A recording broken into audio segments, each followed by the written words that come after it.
एक बार की बात है, सुषमा अपने पूरे परिवार के साथ खुशी खुशी मोहन नगर में रहती थी। उसकी 2 बहुएं थी, पल्लवी और शिवानी। एक दिन दोनों बहुएं रसोई में काम कर रही होती है कि तभी उनकी सास सुषमा उन्हें बुलाती है। अरे बहू, जरा इधर तो आना। शिवानी, जरा जाकर देखना सासू माँ क्या कह रही हैं। दीदी आप ही देख लो ना जाकर, आपको भी तो सुनाई दे रहा है। अरे मैं आटा गूंद रही हूँ ना, तुम चली जाओ। हाँ तो मैं भी तो सब्जी काट रही हूँ ना दीदी। अरे बहू जल्दी आओ। ओफो, ये तो जाएगी नहीं, मैं ही जाकर देखती हूँ कि क्या करना है। पल्लवी सुषमा के कमरे में जाती है। जी मम्मी जी, क्या हुआ? शाम को घर पर कुछ मेहमान आने वाले हैं, तो तुम अच्छा सा खाना बना लेना बहू। ठीक है मम्मी जी, आप बता दीजिए क्या क्या बनाना है और कितने लोग आ रहे हैं। सुनील की मौसी जी और उनका पूरा परिवार आ रहा है। कुल मिलाकर 3 लोग और हमें मिलाकर हुए 9 लोग। तो अभी से ही तैयारी करना शुरू कर दो। और हाँ, घर की सफाई भी कर देना, हाँ अच्छे से। जी मम्मी जी, सब काम हो जाएगा, आप चिंता मत कीजिए। पल्लवी शिवानी को घर में मेहमान आने वाले हैं इसके बारे में बताती है। क्या 9 लोगों का खाना बनाना होगा, घर की सफाई करनी है? बाप रे, सासू माँ ने तो हमें घर की नौकरानी ही समझ कर रखा है। ऐसा नहीं बोलते शिवानी, हम इस घर की बहू हैं और घर के काम करना हमारा फर्ज है। दीदी तो है ही सासू माँ की चमची, जब देखो सासू माँ सासू माँ। मैं तो इतना सारा काम नहीं करने वाली। शिवानी कपड़े लेकर गमला साफ कर रही होती है और चक्कर आने का नाटक करने लगती है। मेरा सर चकरा रहा है। तभी वहां पल्लवी और सासू माँ जाते हैं। अरे बहू, क्या हो गया तुम्हें? मम्मी जी, बहुत तेज सर में दर्द हो रहा है। तुम एक काम करो शिवानी, आराम कर लो। नहीं नहीं दीदी, घर में मेहमान आने वाले हैं, मुझे आपकी मदद करनी चाहिए। अरे कोई बात नहीं शिवानी, तुम आराम कर लो, मैं सब काम कर लूंगी। ठीक है दीदी, अगर आप इतना कह रही हैं तो आराम कर लेती हूँ।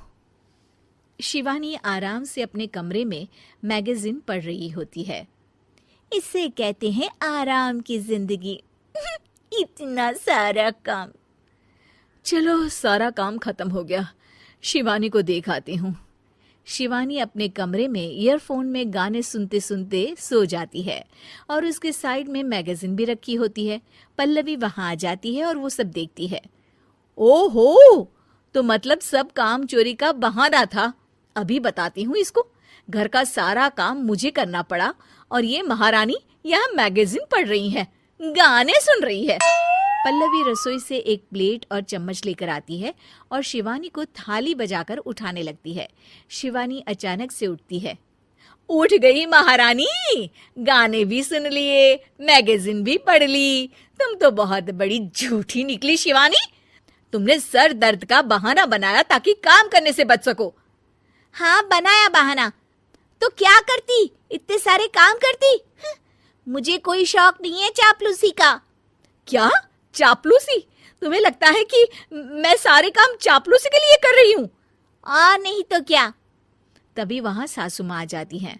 अरे बहू, वो लोग बस आने ही वाले हैं, तुम तैयारियां कर लो। जी सासू माँ, तुझे तो मैं बाद में देखती हूँ।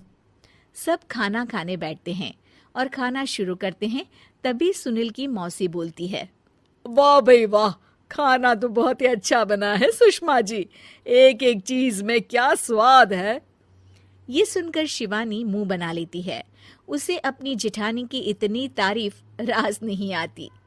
आपकी बहुएं तो बहुत ही अच्छा खाना बनाती हैं। हाँ बनाती तो दोनों ही अच्छा है, पर आज ना ये सारा खाना बड़ी बहू ने बनाया है।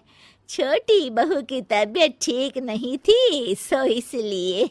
मानना पड़ेगा सुषमा जी, आपकी बड़ी बहू तो बहुत ही गुणवान है। पल्लवी की तारीफ सुनकर शिवानी को जलन होती है। पल्लवी ये सुनकर खुश हो जाती है और शिवानी की तरफ देखकर उसे चिढ़ाती है।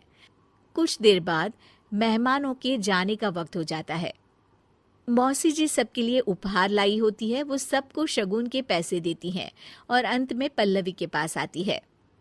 तुम्हारे लिए शगुन का लिफाफा तो है ही, पर बहू तुम्हें एक और उपहार भी मिलेगा इतना अच्छा खाना बनाने के लिए।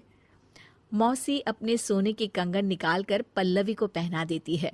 ये लो, ये मेरे मनपसंद कंगन है, अब से ये तुम्हारे हुए। धन्यवाद मौसी जी। ये देखकर शिवानी तो पूरी तरह से जल जाती है और गुस्से से रसोई में चली जाती है। तभी वहां पल्लवी आ जाती है और उसे अपने कंगन दिखाने लगती है। देवरानी जी, अब आपका सर दर्द ठीक तो है ना? मुझे लगता है कि अब सर दर्द शुरू हो गया होगा आपका।